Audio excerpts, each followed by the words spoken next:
sisters and brothers. Yes. So ఇది కొత్త నాకు ఇది గూగుల్ మీట్ లో PowerPoint 30, so please bear with us. Bear with me. Let's pray before we start the meeting. Our Heavenly Father, we thank you for this time. You have given us this privilege to gather in this place, Lord, in this manner, to meditate thy word. O Lord, great is thy word, and you are the God who has created everything from the Genesis to Revelation. Lord, you have given us the word to us to meditate, to, Lord, prepare ourselves for your glorious coming. O Lord, you have preparing the church for your meet. O Lord, how the church is started and what is the purpose of the church, you have mentioned us in the book of Acts. So Lord, help us that we meditate on this one, that we may understand and focus on your word and your church. O Lord, hide the servant behind the cross, reveal thyself to us, anoint the servant with the fresh anointing of the Holy Spirit. Speak to each one of us. In Jesus' name we pray. Amen. Amen. So మనం ఇక్కడ చూసిన ప్రకారం last week introduction చూసినాం. మనం ఏ విధంగా సంఘం ఒక ఉద్దేశం ఏంటి, సంఘం ఎట్లా మొదలైంది, తర్వాత సంఘం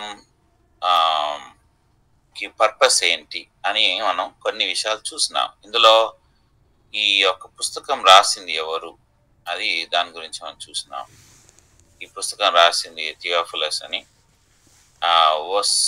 మొదటి వచనం నుంచి 3వ వచనాల వరకు మనం చూసినాం. ఈరోజు 4వ వచనం నుంచి మనం ధ్యానిస్తాం. ఎంత సమయం మనకు ఉందో అంత సమయం మనం ధ్యానిస్తాం. సో 4-5 వచనాలు ఇప్పుడు మీ అందరు స్క్రీన్లో చూస్తున్నారు PowerPoint ప్రకారం. 4వ వచనాలు ఏంది, and being assembled together with them. మీకు ఎవరిదైనా తెలుగు బైబిల్ ఉంటే మీరు 4-5 చదవచ్చు. సో సిద్ధపడి ఉండండి. తెలుగు బైబిల్ 1వ అధ్యాయం నుంచి 1వ అధ్యాయం అపోస్తల కార్యం 1వ అధ్యాయం 4-5. నేను ఫస్ట్ ఇంగ్లీష్ చదువుతాను, మీరు తర్వాత తెలుగులో చదవండి. And being assembled together with them, commanded them that they should not depart from Jerusalem, but wait for the promise of the Father, which said he, you have heard of me, for John truly baptized with water, but you shall baptized with the Holy Ghost not many days hence. తెలుగులో చదవండి ఎవరన్నా.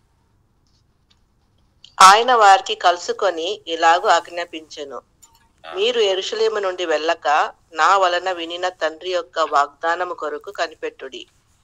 యోహాను నీళ్లతో బాప్తిసం ఇచ్చెను గాని కొద్ది దినములలో మీరు పరిశుద్ధాత్మలో బాప్తిసం పొందెదరనెను. సో ఇక్కడ మనం ఏం చూస్తున్నాం అంటే వాళ్ళు కూడుకొని ఉన్నారు. అసెంబుల్డ్ దేనికి, ఎక్కడ కూడుకొని ఉన్నారు? ప్రభు వాళ్ళని ఎక్కడ రమ్మన్నాడు? యెరూషలేంకి రమ్మన్నాడు. వాళ్ళు ఎక్కడి నుంచి వచ్చినారు? తర్వాత ఇక్కడ కూడుకోవాల్సిన అవసరం ఏంటి? వాళ్ళు మౌంట్ ఆఫ్ ఆలివ్స్ నుంచి వచ్చినారు. అది 12వ వచనంలో ఉంది. Mount of olives. Mount of olives లో జకరియా 14:4 ప్రకారం ప్రభు మళ్ళీ రాబోతున్నాడు ఆ స్థలంలో. సో దేవుడు నేను రాబోయే స్థలం మీరు సిద్ధపడాలంటే మీరు నేను చెప్పే స్థలానికి మీరు రండి అని. సో అసెంబుల్డ్ టుగెదర్ ఇంగ్లీష్ లో అంటే తెలుగులో కూడుకోవటానికి దీని గ్రీక్ లో ఒక అర్థం ఉంది. ఏంటంటే కూర్చొని తినుట. ఇది యేసు ప్రభు వాళ్ళ శిష్యులకి నేర్పించినాడు. కూర్చొని తినడం అంటే మన జనరేషన్, ఇప్పుడున్న జనరేషన్ ప్రకారం కూర్చొని ల్యాప్టాప్ ఓపెన్ చేసి, ఫోన్లో ఓపెన్ చేసి, టీవీ ఆన్ చేసి మాట్లాడుతూ తినడం కాదు. ఆ రోజుల్లో కూర్చొని తినడం అంటే సహవాసం ఉండట, ఒకరితో ఒకరు మాట్లాడుతూ దేవుని స్తుతిస్తూ ఘనపరుస్తూ ఆ విధంగా కూర్చొని తినట. వాళ్ళు కూర్చొని తినటం వల్ల వాళ్ళు ఒకరి విషయాలు, దేవుడు ఏం చేస్తున్నాడు నా జీవితంలో నీ జీవితంలో, ఒకరి విశ్వాసం బలపరచుట, అది కూడా వస్తుంది, అర్థం వస్తుంది. సో వాళ్ళందరినీ దేవుడు అన్నాడు, మీరు అంతా ఇప్పుడు చాలా బలహీనులుగా ఉన్నారు, ఎందుకంటే నేను చెప్పిన ప్రకారం మీరు చేయలేదు, మీరు అటు ఇటు తిరిగినారు, టైర్డ్ అయిపోయినారు, అలసిపోయినారు. మీరంతా ఒక దగ్గర వచ్చి ఇప్పుడు కూర్చొని మీరు విశ్వాసంలో మొదట ఒక గ్రౌండ్ రావాలి. మీరు విశ్వాసంలో, అరే దేవుడు ఆ రోజుల్లో యేసు ప్రభు శరీరధారిగా ఉన్నప్పుడు ఏం చేసిండు, మనం ఎంత సాక్షులుగా ఉన్నాం, అన్ని ఒకరితో మాట్లాడుతూ వాళ్ళు బలపరచుట, అది దేవుడు వాళ్ళకు నేర్పించినాడు. లూకా 24:43లో వాళ్ళని కూర్చోబెట్టి ఆహారం ఇచ్చినాడు. ఆ సమయంలో దేవుడు ప్రశ్నలు వేస్తూ మాట్లాడుతూ వాళ్ళని నేర్పిస్తూ వచ్చినాడు. తర్వాత కూర్చొని ఇక్కడ కూర్చొని తినుట, ఇందులో 4-5 వచనాల్లో 3 విషయాలు చూడాలి. దేని అంటే పరిశుద్ధాత్మ దేవుని విషయము, రెండోది యెరూషలేము, మూడోది ప్రామిస్ ఆఫ్ ద ఫాదర్, తండ్రి యొక్క ఆజ్ఞ. సో ఇక్కడ కూర్చొని తినేటప్పుడు వాళ్ళు దేవుడు ఏం చెప్తున్నాడు వాళ్ళకు, కూర్చోవాలి, మీరు వెయిట్ చేయాలి, మీరు ఇక్కడ వెయిట్ చేయాలి, ఎక్కడ పోవద్దు, మీరు ఎక్కడ పోవద్దు, ఇన్నే ఉండండి. చూడండి, తుఫాన్ వచ్చినప్పుడు, వరదలు వచ్చినప్పుడు, లేకపోతే వేరే ఏదన్నా సంకటం వచ్చినప్పుడు వాళ్ళు ఏమంటారు, మీరు ఎక్కడున్నారు అక్కడనే ఉండండి అని. నేను జమైకా ప్రాంతం, ఒక కరేబియన్ దేశంలో ఉన్నప్పుడు తుఫాను, విపరీతమైన తుఫాను వాళ్ళు వచ్చినంటే, మీరు ఎక్కడున్న వాళ్ళు అక్కడనే ఉండండి, ఒకవేళ మీ ఇల్లు పైకప్పు ఎగిరిపోతే మాకు ఫోన్ చేయండి, కానీ మీరు బయట రావద్దు, మీరు ఎక్కడున్నా. సో మనం లోబడుట, ఇనుట, దేవునికి లోబడి వినుట. మొదటి సమూయేలు 13:8 ప్రకారం, ఫస్ట్ శామ్యూయల్ చాప్టర్ 13:8 ప్రకారం, శామ్యూయల్ రాజు సౌలుకి చెప్పి, నువ్వు ఇక్కడ వెయిట్ చేయి, ఎక్కడ గిల్గాల్ దగ్గర 7 దినాలు వెయిట్ చేయి, నేను వచ్చి అక్కడ నేను బలిపీఠం చేస్తాను, నేను బలి ఇస్తాను, సాక్రిఫైస్ చేస్తాను అని సమయాలు సౌలు రాజుకు చెప్పినాడు. అయితే సౌలు వెయిట్ చేసి చేసి అలసిపోయి, నేను రాజును కదా, నా ఇష్టానుసారంగా నేను చేస్తాను అని చెప్పి ఆయన్నే యాజకత్వం చేస్తున్నాడు, అంటే ఆ బలి ఆయనే అర్పించినాడు. ఈ యొక్క అవిధేయత వల్ల దేవుడు ఏం చేసిందంటే సౌలుని ఆయన ఆ నెక్స్ట్ జనరేషన్ నుంచి రాజులకు, మీరు ఇంకా వంశస్థులు రావాల్సింది తీసేసినాడు. ఒక్క అవిధేయతతో మనం అనుకోవచ్చు, కానీ దేవుని వాక్యాన్ని తిరస్కరించడం, ఇప్పుడు దేవుడు మీకు చెప్పింది ఒక దగ్గర, మీరు ఈయనే ఉండండి, మీరు హైదరాబాద్లో ఉండండి, మీరు ఎక్కడ పోవద్దు. ఒక బ్రదర్ జాబ్ గురించి చికాగోలో ఉన్నప్పుడు అడిగిండు, బ్రదర్ నాకు వేరే జాబ్ వస్తుంది, పెద్ద జాబ్ వస్తుంది, నేనేం చేయాలి అంటే, నేను అన్నాను, మీరు ఇక్కడే ఉండండి, మీరు ఇక్కడనే దేవుడు మిమ్మల్ని పెట్టినాడు ఈ సంఘంలో, మీరు ఇక్కడనే ఉండి మీరు ఎదగండి, ఎదిగిన తర్వాత దేవుడు మీకు చూపిస్తాడు, మీరేమి డబ్బుల గురించి అక్కడిక్కడ ఊరుకద్దు, ఇక్కడే ఉండండి. తర్వాత దేవుడు ఆయనని వేరే ఆశీర్వదించి తర్వాత వాడుకున్నాడు. వినడం అనేది చాలా ఇంపార్టెంట్, ఒబీడియన్స్. ఆ ఒబీడియన్స్ లేకపోతే దేవుడు వాడుకోడు. అందుకు నిదర్శనం సౌలు రాజు, ఆయన వినలేడు కాబట్టి ఆయన రాజ్యాన్ని దేవుడు తిరస్కరించినాడు. సామెతలు 25 కీర్తనలు 25:5 ప్రకారం, lead me in the truth and teach me, for thou art God of my salvation, on thee I wait all day. నేను నీ గురించి నువ్వు నాకు నేర్పించడానికి రోజంతా నేను వేచి ఉంటాను. కీర్తనలు 37:34, wait on the Lord and keep his way. నువ్వు దేవుని గురించి నువ్వు వెయిట్ చేసి ఆయన నడవడిక నీకు నేర్పిస్తాడు, నువ్వు ఏ విధంగా నువ్వు నడవాలి అని నేర్పిస్తాడు. అంటే మనం వేచి ఉండడం ద్వారా ఏం నేర్పిస్తాడంటే దేవుడు మనకి ఎట్లా నడవాలి, ఆయన రాజ్యానికి ఎట్లా పోవాలి, దాని గురించి నేర్పిస్తాడు. యెషయా గ్రంథం 40:31 ప్రకారం, but they that wait upon the Lord, అంటే ఎవరైతే ఆయన గురించి వేచి ఉంటారో, షల్ రిన్యూ ద స్ట్రెంగ్త్, అంటే వాళ్ళు బల పొందుతారు. అంటే నిరుత్సాహంతో తర్వాత బాగా టైర్డ్ అయి ఉన్న వాళ్ళని దేవుడు మళ్ళీ తిరిగి నిర్మిస్తాడంట, బలపరుస్తాడు. ఎట్లా బలపరుస్తాడంటే అదే వాక్యం, that they shall mount up with wings as eagle, అంటే గద్ద ఎట్లా ఎంత పైకి ఎగురుతుందో ఆ విధంగా దేవుడు మనల్ని బలపరుస్తాడు.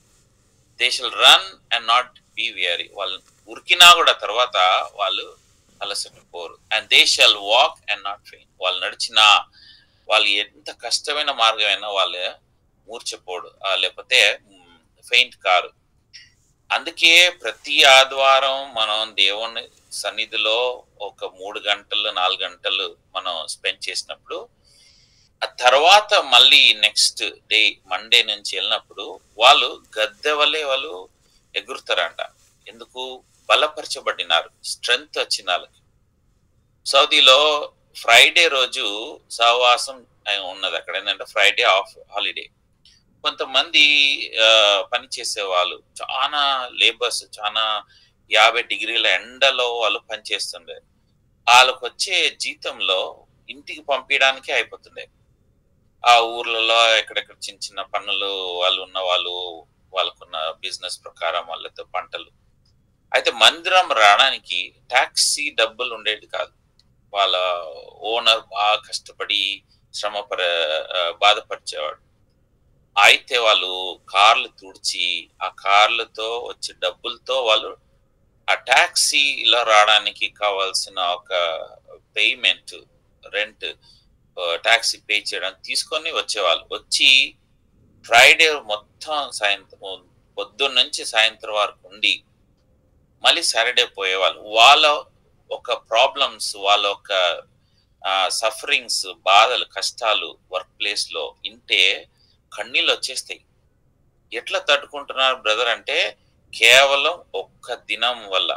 ఆ దినం అంటే ఫ్రైడే. మేము ఇక్కడ మందిరం వచ్చి మందిరంలో వాక్యం విని బలపరిచి ఆ బలంతో మేము వెళ్ళి చేస్తున్నాం బ్రదర్. లేకపోతే ఇక్కడ పని చేయడం ఈ పరిస్థితుల్లో కష్టాన్ని. తర్వాత లూకా 12:36లో, and you shall like men that wait for the Lord when he return. So ఆయన మీరు నా గురించి వెయిట్ చేయండి, నేను రిటర్న్ వస్తాను, మళ్ళీ వస్తాను, అప్పటి వరకు మీరు వెయిట్ చేయండి. ఇదే మాట అపోస్తలులో 1:4, వెయిట్, ఆగండి, మీరు వెయిట్ చేయండి. సో వేచి ఉండడం అంటే విధేయత. Wait is equal to obeying. నువ్వు వెయిట్ చేస్తున్నావా? అనేక సార్లు దేవుడు మనతో మాట్లాడుతుంటాడు. మీరు వెయిట్ చేయండి, మీరు వెయిట్ చేయండి. మీ పిల్లల పెళ్లిళ్ళ విషయం కానీ, పిల్లల ఉద్యోగం విషయంలో కానీ, లేకపోతే మీ ఉద్యోగం విషయంలో కానీ, చాలాసార్లు మనం ఏం చేస్తాం, తొందరపాటుతో మనం ఉరుకుతాం. నేను ఎయిర్పోర్ట్లో టికెట్ కౌంటర్లు ఉన్నా, చెక్కింగ్ దగ్గర ఉన్నా. అయితే ఒక లైన్ ఏమో చిన్నగా ఉంది, ఇంకో లైన్ పెద్ద, నేనున్న లైన్ కొంచెం పెద్దగా ఉంది. నేను ఆ చిన్న లైన్లో పోవడానికి టెంప్ట్ అవుతున్నా, పోవాలి అక్కడ తక్కువ ఉంది కదా అనేసి. దేవుడేమో వెయిట్ చేయి అన్నాడు. నేను వినలేదు. ఆ చిన్న లైన్లో పోగానే ఆ ఒక కౌంటర్తో ఏదో ఒక పెద్ద ప్రాబ్లం అయిపోయింది. దానివల్ల ఈ పెద్ద కౌంటర్ అంతా వెళ్ళిపోయింది. మళ్ళీ వేరే మంది వచ్చిన వాళ్ళు కూడా వెళ్ళిపోయినారు, కానీ ఈ లైన్ అయితే కదలలేదు. అట్లా అనేక సార్లు మనం వేచి ఉండకుండా, దేవునికి లోబడకుండా ఉండడం వల్ల మనకే నష్టం తెచ్చుకుంటాం. ఎందుకంటే సౌల్ రాజు వెయిట్ చేయలేదు, పోయింది, ఆయన రాజ్యమే పోయింది. మనం కూడా వెయిట్ చేయకుండా ఉంటే ఏమైపోతుందంటే, దేవునికి విధేయత ఉండకుండా ఉంటే దేవుడు మనల్ని వాడుకోడు. మన ఉద్యోగం విషయంలో కానీ, పెళ్లిళ్ళ విషయం కానీ, ఏ విషయంలో చాలా మటుకు తల్లిదండ్రులు ఈ 2 విషయాల్లో బాగా తొందరపడతారు. మనం ఏం చేయాలి? అదే సమయంలో వేచి ఉండాలి. ఎవరి గురించి వెయిట్ చేయాలి? దేవుని మాట ప్రకారం, దేవుడు మాట ఇచ్చే ప్రకారం దాని గురించి వెయిట్ చేయాలి. ఇక్కడ శిష్యులందరూ వేచి ఉండలేదు. ఏమన్నాడు యేసు ప్రభు? నేను ఆ లాస్ట్ సప్పర్ ముందు ఏమన్నాడు? నేను చనిపోతున్నాను, నేను చనిపోయే ముందు అని అనేక విషయాలు దేవుడు వాళ్ళతో మాట్లాడుతూ వస్తున్నాడు. వారం రోజులు మాట్లాడుతూ వస్తున్నాడు. నేను చనిపోతున్నాను, నేను శిలువ మీద వేయబడతాను, మీరు అటు ఇటు పారిపోకుండా మీరు ఇక్కడికి రండి, యెరూషలేముకి రండి, ఇక్కడ మీరు వచ్చి ఇక్కడ వెయిట్ చేయండి అని. వీళ్ళు ఏం చేసినారు? పేతురు ఏం చేసిండు?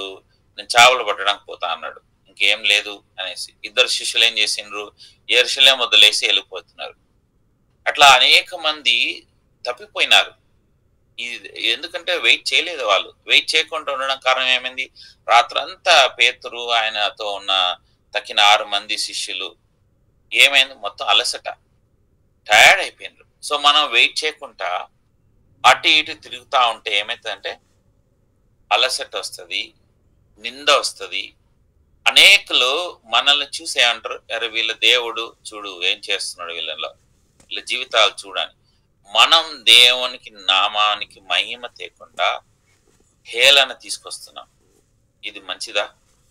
అనేక మంది బైబిల్ చదవరు, అన్యులు, వాళ్ళు హిందువులే కానీ వేరే ఏ మతస్థులు కానీ ఎవరైనా సరే వాళ్ళు బైబిల్ చదవరు. వాళ్ళు చదివేది ఏంటి, వాళ్ళు చూసేది ఏంటంటే మనల్ని, మనం ఏ విధంగా యేసు ప్రభు దేవుడు అని మనం వాళ్ళకు చూపిస్తున్నాం. దాన్ని బట్టి వాళ్ళు నమ్ముతారు. ఒక వ్యక్తి సిఐడి ఆఫీసర్ సంఘానికి వచ్చినాడు, హెబ్రాన్కి వచ్చినాడు. ఆయనను అడిగినారు, ఒక పెద్ద ఆయన, మీరు ఎట్లా దేవుణ్ణి నమ్ముకున్నారంటే, నేను 15 ఏళ్ల నుంచి ఈ యొక్క యవనస్తుని నేను అబ్జర్వ్ చేస్తున్నా, వాడు చేసే పనులు, వాడు తిరిగేది, వాడు మాటలు 15 years అబ్జర్వ్ చేస్తున్నట్ట. ఆ 15 ఏళ్ళు చూసి తర్వాత నేను కూడా ఈ దేవుణ్ణి నమ్ముతాను, ఈ దేవుణ్ణి వెంబడిస్తా అని మందిరానికి వచ్చాడు. దేవుణ్ణి నమ్మినాడు. చూడు ఎంత గొప్ప సాక్ష్యం అది. మనం ఆ విధంగా ఉండాలని దేవుని ఒక కోరిక. అదే యేసు ప్రభు శిష్యులు నేను మీకు చెప్పింది మీరు వినలేదు, కనీసం ఇప్పుడైనా వినండి. తండ్రి ఇచ్చిన వాగ్దానం, అందుకు తండ్రి పేరు దేవుడు యేసు ప్రభు చెప్తున్నాడు, తండ్రి ఇచ్చిన వాగ్దానం. ఎక్కడ ఉండాలి? యెరూషలేములో ఉండాలి. యెరూషలేం అంటే ఫస్ట్ సేలం అనే పేరు ఎక్కడ వచ్చింది అంటే జెనసిస్ లో 7వ అధ్యాయం 2వ వచనంలో వచ్చింది. ఏమొచ్చింది? పీస్, సమాధానకర్త, పీస్. అక్కడనే అదే పేరు ఏంటంటే మౌంట్ మొరయా అంటే దేవుడు నేర్పించే స్థలం. సో సమాధాన స్థలం రావాలి, దేవుడు నేర్పించే స్థలానికి రావాలి, అదే యెరూషలేం. మొట్టమొదటి కమ్యూనియన్, రొట్టె విరుచుట, ద్రాక్షరసం ఇచ్చింది కూడా అదే స్థలం. ఎవరు ఇచ్చిండ్రు? మెల్కిసెదెకు ఇచ్చినాడు. పీస్.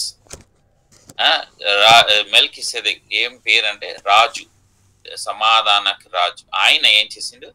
మొట్టమొదటిసారి అక్కడ ద్రాక్షరసము ఆదికాండం 14వ అధ్యాయం 1వ వచనంలో ఉంది, ఆయన ఇచ్చినాడు. సో ఏం దేవుడు మనకు నేర్పిస్తున్నాడు అంటే, మీరు మళ్ళీ ఇక్కడికి రండి, సమాధానంలో రండి, మీరు నేర్చుకోండి, నేను నేర్పించేది నేర్చుకోండి. తర్వాత యెరూషలేంలో తర్వాత not to depart from Jerusalem. So ఒకటేమో వెయిట్ చేయడం, ఈ హోలీ స్పిరిట్ గురించి నేను ఇస్తాను మీకు, పరిశుద్ధాత్మ దేవుని ఇస్తాను. ఎక్కడ ఇస్తాను? యెరూషలేంలో ఇస్తాను. ఎందుకు యెరూషలేం అంటే కారణం, మొట్టమొదటి కమ్యూనియన్ స్టార్ట్ చేసింది ఎక్కడ? యెరూషలేంలో. సో నేను మళ్ళీ ఎక్కడైతే స్టార్ట్ చేసిన అక్కడనే. యెరూషలేం అంటే ఏంటి? నేర్పించుట, మౌంట్ ఆఫ్ మొరయా నేర్పించుట, నేను నీకు నేర్పిస్తాను, అందుకే యెరూషలేం. తర్వాత ప్రామిస్ ఆఫ్ ఫాదర్, దేవుడు ఏమంటుంటే నేను మీకు యేసుప్రభు తండ్రి ఇచ్చిన వాగ్దానం మీకు నేను ఇస్తాను. ఇప్పుడు హోలీ స్పిరిట్ విషయం వచ్చినప్పుడు, హోలీ స్పిరిట్ ఎందుకు ఇవ్వాలి? యేసు ప్రభు ఆయన పరిచర్య చేసేటప్పుడు లూకా 3:22, 3:22-23, 4:18 ఏముందంటే, యేసు ప్రభు పబ్లిక్ గా పరిచర్య చేసే ముందు ఆయనకు పరిశుద్ధాత్మ దేవుడు ఇవ్వబడి, పరిశుద్ధాత్మ దేవుడు ఇచ్చిన తర్వాతనే ఆయన పబ్లిక్ మినిస్ట్రీ స్టార్ట్ చేసిండు. సో ఏది యేసు ప్రభు మనకు చూపిస్తున్నాడంటే, ఆయన మొట్టమొదటి ఏది చేసిండో అదే మనం ఫాలో కావాలి. Is our last Adam. ఆయన మనకు మాదిరి చూపిస్తున్నాడు. మీరు కూడా పరిచర్య స్టార్ట్ చేయాలి అంటే, శిష్యులు మీరు పరిచర్య స్టార్ట్ చేయాలంటే మీకు పరిశుద్ధాత్మ దేవుడు ఇవ్వాలి. ఎవరు ఇస్తారు? తండ్రి ఇస్తాడు. నాకు ఎవరు ఇచ్చినారు? తండ్రి ఇచ్చినాడు. తండ్రి ఇస్తాడు. తండ్రి ఇచ్చిన తర్వాత మీకు నేను అప్పుడు తర్వాత నీకు మిషన్ ఇస్తాను, ఏం చేయాలి. అప్పుడు వారికి మీరు ఏం చేయాలంటే వేచి ఉండండి. యెషయా 2:3 ప్రకారం people from many nations will come and say, come, let us go up to Jerusalem of the Lord, to the house of Jacob's good.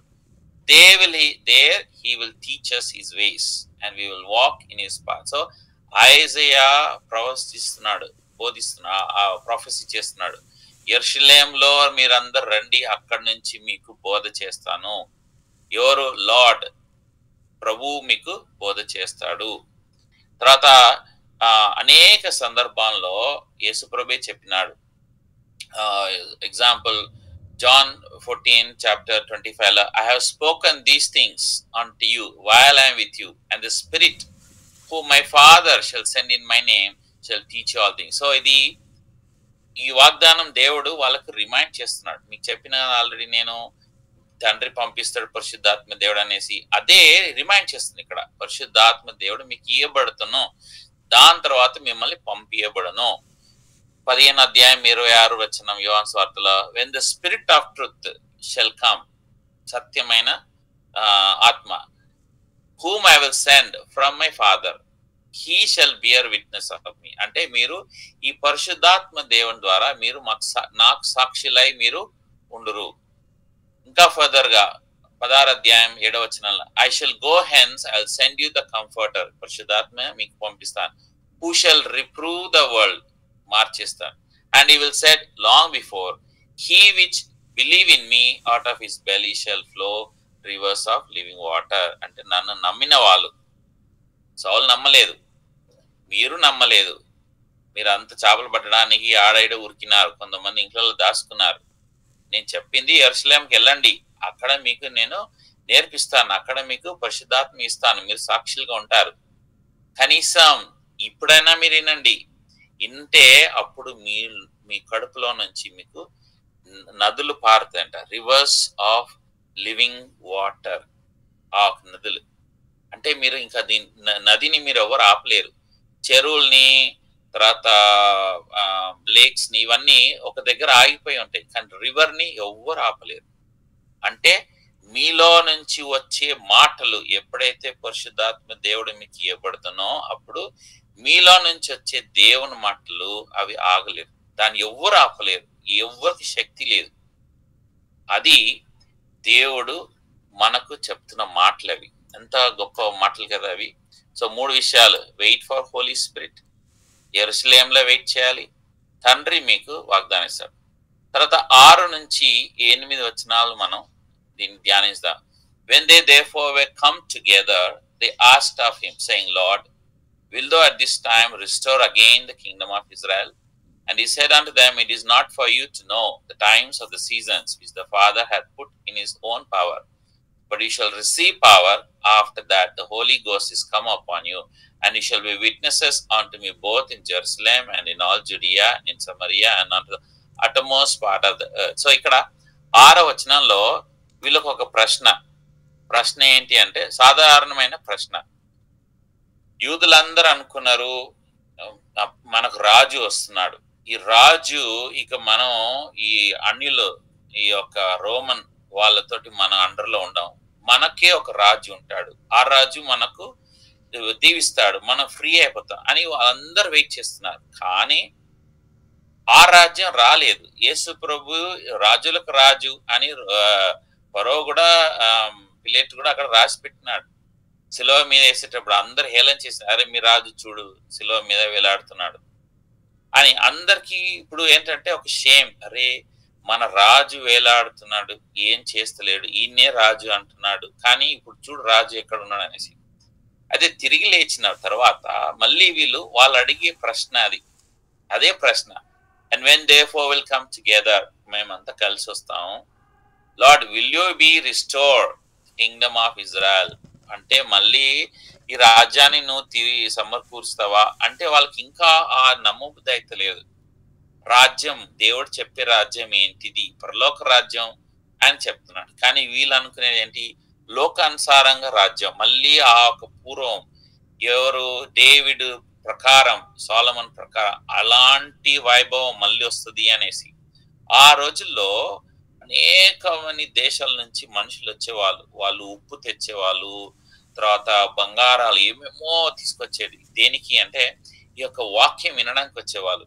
ఈ యొక్క దేవుడు వీళ్ళు ఇక్కడ ఉన్నాడు, ఈ దేవుని గురించి తెలుసుకోవడానికి వచ్చేవాళ్ళు. అలాంటి రాజ్యం మళ్ళీ వస్తుందా అంటే మళ్ళీ మన ఒక ఈ యొక్క ఇజ్రాయెల్ ఒక రాజ్యం మళ్ళీ ఆ పేరు మళ్ళీ లోకమంతా స్ప్రెడ్ అవుతుందా అని వాళ్ళకి ఒక ప్రశ్న. అయితే దేవుడు అంటాడు నేను చెప్పేది పరలోక రాజ్యం గురించి. అయితే ఆ రాజ్యం వస్తుంది ఎప్పుడు ఎక్కడ అని తెలియదు. అదే రెండో రాకడ తర్వాత మిలీనియంలో వచ్చే విషయాలు ప్రభువు చెప్తున్నాడు. కానీ ఎప్పుడు ఏ టైం అని ఎక్కడ రాసి లేదు. మీరు దాని గురించి ఇప్పుడు ప్రెసెంట్ టైం మీరు ఆలోచించేయండి. ఏంటి ప్రెసెంట్ టైం అంటే నేనే మీకు బోధించబోతున్నాను, మీరు నాకు గురించి సాక్షులుగా ఉండకపోతున్నారు. ఇక్కడ నుంచి యెరూషలేం నుంచి స్టార్ట్ అయిపోతుంది కొత్తగా. ఏ విధంగా మెల్కీసెదెక్ ఫస్ట్ టైం కమ్యూనియన్ స్టార్ట్ చేసిందో అదే విధంగా మీరు కూడా ఇక్కడ నుంచి మళ్ళీ కమ్యూనియన్ స్టార్ట్ చేయబోతున్నారు.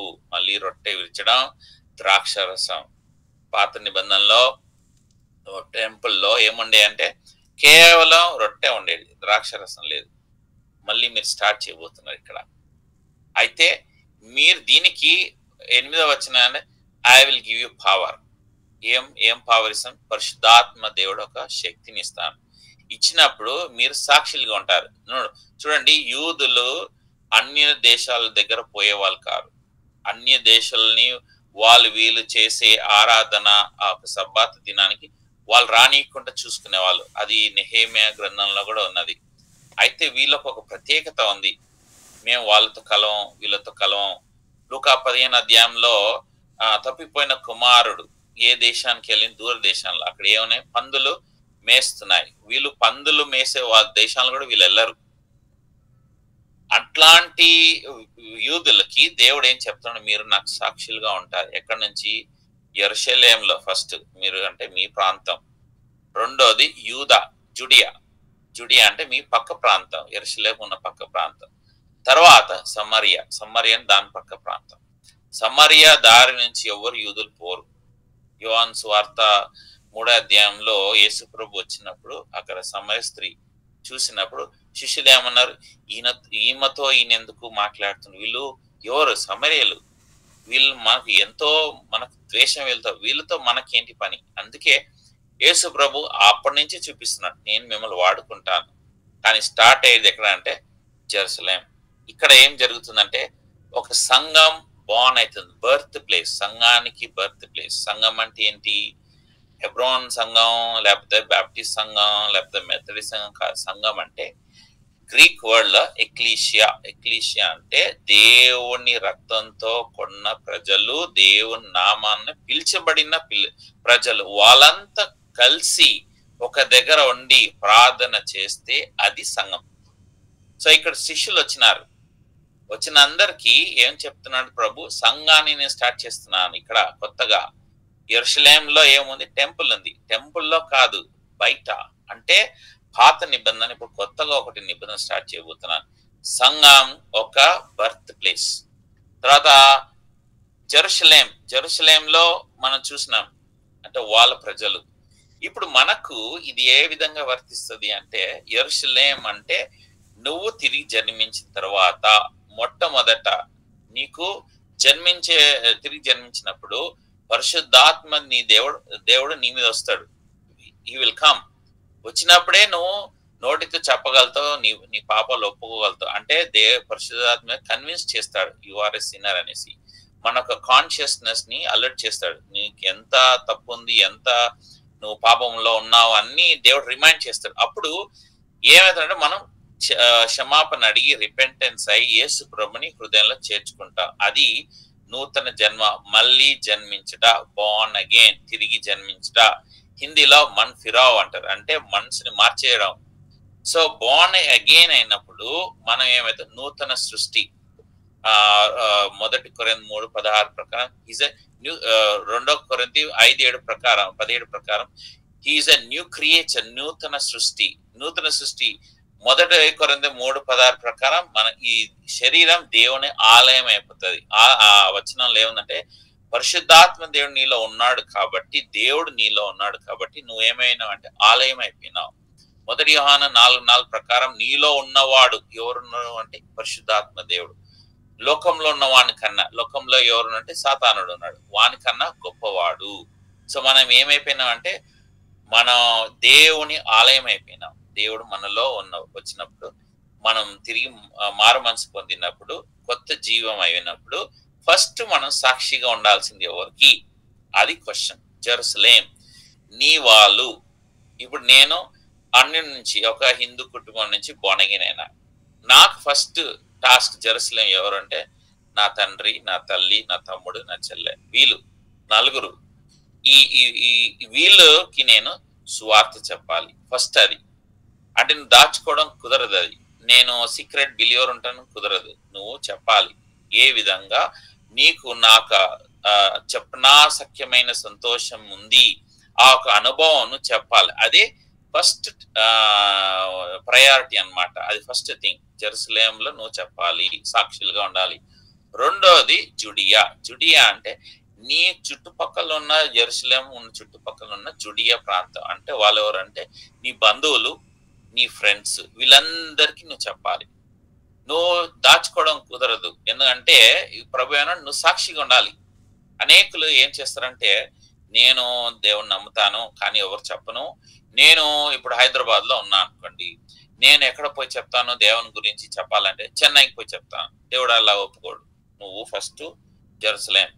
నేను చదువుకునే రోజుల్లో మహారాష్ట్రకి వెళ్ళి మాస్టర్స్ చదివేటప్పుడు అప్పుడు నేను చదివి అయిపోయినాక ఆడ నుంచి గుజరాత్కి వెళ్ళిపోయి, గుజరాత్ లో నేను పనిచేస్తూ అక్కడ నేను సువార్త చెప్తా అని తలంపుతో రెడీ అవుతున్నాను. మొత్తం అంతా రెడీ అయిపోయి నేను ఇంకా పోవాలి నెక్స్ట్ వీక్ అని అనుకున్నా. ఆ సమయంలో ఒక పాస్టర్, వేరే సంఘం ఒక పాస్టర్ నన్ను కలిసిన, అడిగిండు, ప్రశ్న వేసిండు, నువ్వు ఎక్కడ వెళ్తున్నావు అనేసి. నేను గుజరాత్కి వెళ్తున్నా అంటే, నువ్వు తప్పు, నువ్వు పోవాల్సింది జెరూసలేంకి అన్నాడు. నేను జెరూసలేం అంటే అప్పుడు నాకు తెలియదే. జెరూసలేం అంటే మీ సొంత వాళ్ళు, మీ ఫ్యామిలీ. అంటే మా ఫ్యామిలీ వెళ్తే నన్ను కొడతారు, చంపేస్తారు. అంటే ప్రభు నీతో ఉన్నప్పుడు ఎవ్వరు నిన్ను తాకరు, ముట్టరు, ఏం చేయరు, నువ్వు వెళ్ళాలి జెరూసలేం అని. తర్వాత జుడియా అంటే నీ ఫ్రెండ్స్, చుట్టాలందరూ చెప్పాలి. తర్వాత వచ్చేసి సమరియా అంటే దేశం, ప్రపంచం అంతటా. సో ఈ 3 ప్రొసీజర్స్, 3 స్టెప్స్ ఫాలో కాకుండా నేను 3rd స్టెప్ వెళ్తాను. చాలా మంది వెళ్తారు, దేవుడు వాళ్ళని వాడుకోడు. గుర్తుపెట్టుకొని ఫలాలు ఉండయి, ఏముండయి. యెరూషలేం ఫస్ట్. నీ సొంత వాళ్ళు, నీ ఇంట్లో ఉన్న వాళ్ళు సువార్త చెప్పినవా? నువ్వు బాండ్ అగైన్ అయితే సువార్త చెప్పినవా? రెండోది నీ బంధువులు, నీ యొక్క ఫ్రెండ్స్ కి సువార్త చెప్పినవా? ఎవరికైనా సరే. ఒక నా ప్లేస్ లో ఒక అతను చనిపోయినాడు, బేబీ ఉండే, ఆయనకు ఒక 3 months బేబీ చనిపోయినాడు, యంగ్ ఫెలో. ఇది చాలా ఇయర్స్ బ్యాక్. అయితే అందరు వచ్చిండ్రు, యవనస్తులంతా కదిలిపోయినారు, యవనస్తుడు చనిపోయిండు, ఎట్లా అనేసి. ఆ టైంలో ఒక గ్యాంగ్ వచ్చినారు, ఇది హ్యాబిట్స్ నుంచి వచ్చి, బ్రదర్ ఏంటి నాకు సువార్త చెప్పలేదు, ఎట్లా చనిపోయినంటే నేను సువార్త చెప్పినా అంటే ఆ ఒక చావు స్థలంలో ఈ యొక్క గ్యాంగ్ వచ్చి నన్ను హత్తుకున్నారు. సంతోషంతో వాళ్ళు ప్రైజ్ ది లార్డ్ అంటున్నారు. అందరూ మమ్మల్ని చూస్తున్నారు. నేను ఏమైందంటే మేము చెప్పలేదు సువార్త బ్రదర్, కానీ మీరు చెప్పిండ్రు అని. మనకున్న ఒక ప్రివిలేజ్ సువార్త చెప్పడం. ఎవరైనా సరే వాళ్ళు నమ్మకపోని, తిట్టని, ఏమన్నా చేయని, కానీ మనం చెప్పాలి. ఎందుకంటే చావు అనేది ఎప్పుడు ఎవరికి వస్తుందో తెలీదు. మనం చెప్పాలి. కనీసం వాళ్ళు చనిపోయే ముందు ఆ ఒక మారు మనసు పొందొచ్చు. నేను బహామస్ లో ఒక రాస్తఫారియన్ కి, అంటే వాళ్ళు వేరే ఒక నమ్ముతారు మతం. అయితే ఆయన ఆపరేషన్ థియేటర్ పోయే ముందు మేము సువార్త చెప్పిన తర్వాత వాళ్ళ అన్నకు నచ్చలేదు. కానీ తర్వాత చూస్తే ఆయన ఆ యవనస్తుడు మేబీ 16 years చనిపోయినాడు, థియేటర్లోనే చనిపోయినాడు. ఎంత భాగ్యం! ఆ లాస్ట్ మినిట్ లో చనిపోయే ముందు యేసు ప్రభువుని నమ్ముకున్నాడు. దేవునికి ఎంతో మహిమ. ఇది దేవుడు ఇచ్చిన ఒక ప్యాటర్న్. ఇది వదిలేసి మనం ఎక్కడెక్కడికో పోయి చేస్తా అంటే కుదరదు. తర్వాత పరిశుద్ధాత్మ దేవుడు వచ్చిన తర్వాత పరిశుద్ధాత్మ దేవుడు ఈ ఇచ్చిన తర్వాతనే ఎందుకు పని చేయాలి, ఎందుకు దేవుడు వాడుకుంటాడు, ఈ పరిశుద్ధాత్మ దేవుడు ఒక అర్థం ఏంటి అనేది, పరిశుద్ధాత్మ దేవుడు ఏం చేసినాడు. ఇప్పుడు కొన్ని ఎగ్జాంపుల్ ఇప్పుడు ఈ స్లైడ్ లో పెట్టినాను. 6 మంది ఉన్నారు. ఈ 6 మందిలో ఫస్ట్ జోసెఫ్ అనే వ్యక్తి ఆదికాండం 41:30 అనే ప్రకారం ఆయన పరిశుద్ధాత్మ దేవుడు అక్కడ వచనంలో ఉంది, ఈజ్ గివన్. ఆ పరిశుద్ధాత్మ దేవునితో రాజు అంటున్నాడు, ఫరో రాజు. ఇలాంటి వ్యక్తి దేశంలో ఎక్కడా లేడు, ఈయనని మనం వాడుకుందాం. యోసేఫ్ ఎవరు? సొంత అన్నదమ్ములు ఏం చేసిండ్రు? అమ్మేసినారు. ఏ విధంగా? ఒక స్లేవ్ లాగా అమ్మేసినారు. స్లేవ్ ఇక వీటి చనిపోతాడు, మనం వీని చూడమనేసి. సో ఒక స్లేవ్ ని ఆ యోసేఫ్ ఏం చేసింది? దేవుడు నమ్మినాడు. దేవుని వాక్యం ఆయనలో ఉంది. పరిశుద్ధాత్మ దేవుడు ఆయనకి మీద వచ్చినప్పుడు తర్వాత నమ్మకంగా ఉన్నాడు కాబట్టి పరిశుద్ధాత్మ ఇచ్చిన తర్వాత ఆయన ఏమైండు? ప్రైమ్ మినిస్టర్ అయినాడు. అంటే పరిశుద్ధాత్మ దేవుడు ఏం చేసిండు? ఈయనని ఒక ప్రిజనర్, ఒక స్లేవ్ ని ప్రైమ్ మినిస్టర్ గా మార్చేసింది. మొత్తం ప్రపంచమంతా యూద దేశానికి తీసుకొచ్చినారు. ప్రతి ఒక్కరు ఇంక్లూడింగ్ వాళ్ళ అన్నదమ్ములు కూడా వచ్చినారు. పరిశుద్ధాత్మ వచ్చినప్పుడు ఏమైతే మార్చేస్తారు వ్యక్తి. రెండో వ్యక్తి మోషే. నంబర్స్ 11:25 అక్కడ ఉన్నది పరిశుద్ధాత్మ దేవుడు వచ్చినప్పుడు. మోషే ఎవరు? నత్తితో మాట్లాడే వ్యక్తి. నేను ఎట్లా దేవుని గురించి మాట్లాడతాను అనేసి. తర్వాత రెండోది ఈజ్ అ మర్డరర్, కూని చేసినాడు. తర్వాత మూడోది పారిపోయినాడు. ఆయన ఒక బాధ్యత నుంచి పారిపోయినాడు. కానీ దేవుడు, పరిశుద్ధాత్మ దేవుడు వచ్చిన తర్వాత ఆయన ఏమైండు? రాజు ముందే నిలబడి సవాల్ ఇసిరినాడు. రాజు ముందు నిలబడి ఈయనే నిజమైన దేవుడు అని చెప్పినాడు. నత్తి వ్యక్తి. తర్వాత మర్డరర్, తర్వాత పారిపోయిన వ్యక్తి. పరిశుద్ధాత్మ దేవుడు వచ్చిన తర్వాత ఏమైండు? ఈ ఒక నత్తి వ్యక్తిని దేవుని మౌత్ పీస్, అంటే దేవునికి ఒక రాయబారి, మౌత్ పీస్ ఆఫ్ గాడ్. ఆయనే ప్రాఫిట్. సో ప్రాఫిట్ ఎవరు అంటే దేవునికి రిప్రజెంటేటివ్, మౌత్ పీస్. ఒక నత్తి వ్యక్తిని దేవుడు ఏం చేసిండు? మౌత్ పీస్ అయిపోయాడు. అరే ఈయనేంటి నత్తిగా మాట్లాడు, కానీ దేవునికి రిప్రజెంట్ చేస్తున్నాడు. అది ఎప్పుడైంది? పరిశుద్ధాత్మ దేవుడు ఇచ్చిన తర్వాత. మూడో వ్యక్తి గిదియోను ఏం చేసినాడంటే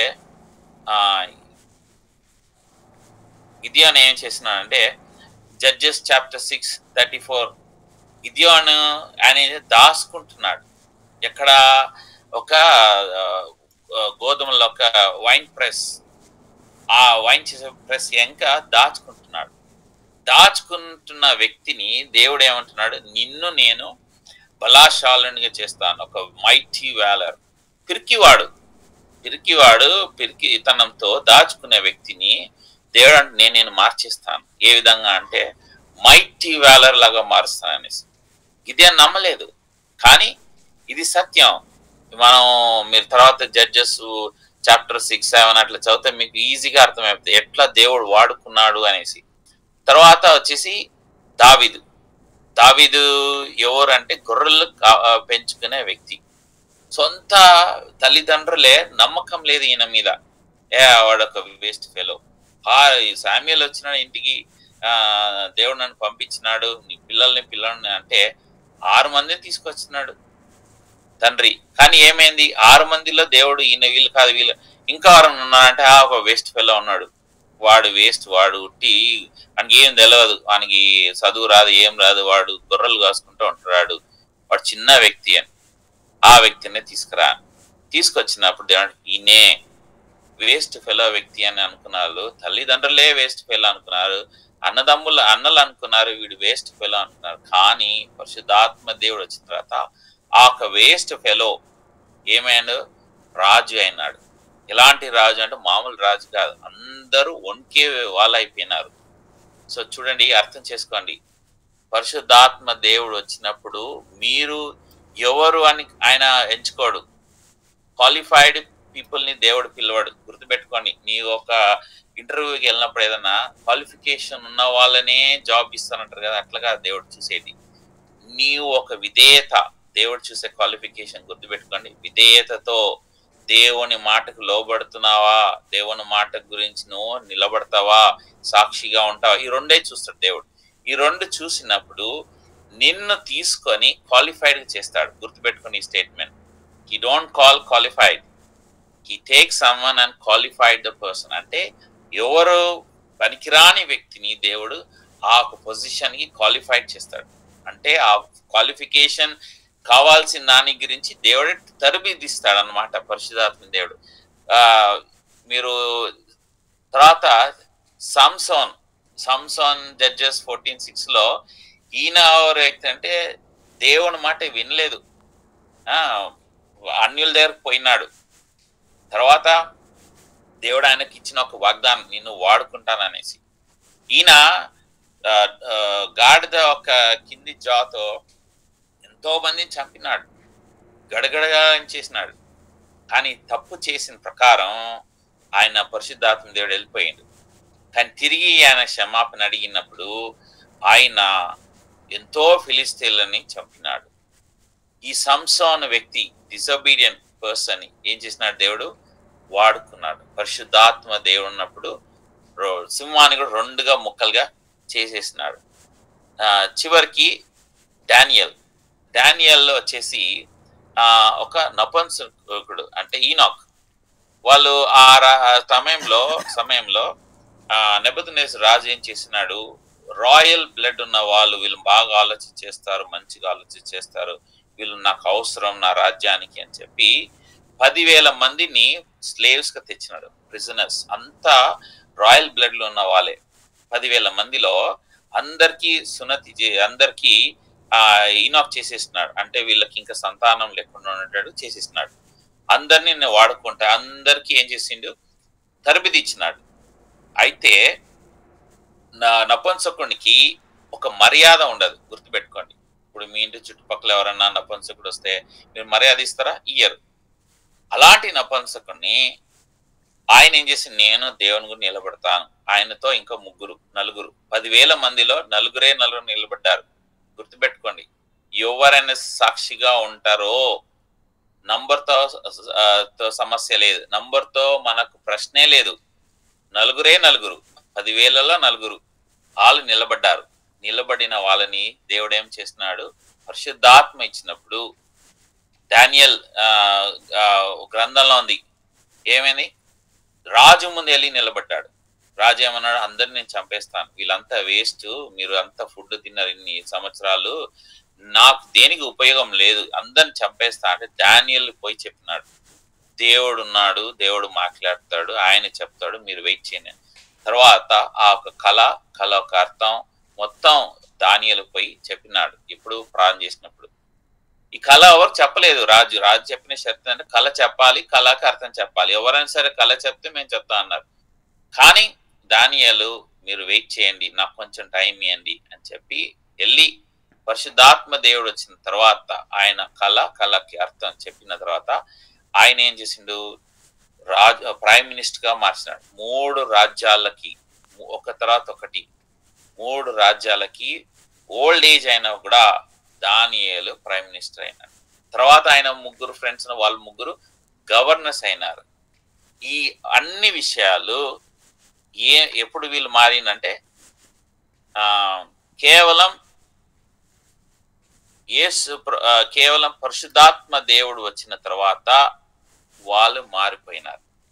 అసలు ప్రభు మార్చేసినాడు. దేవుడు మిమ్మల్ని కూడా మారుస్తాడు.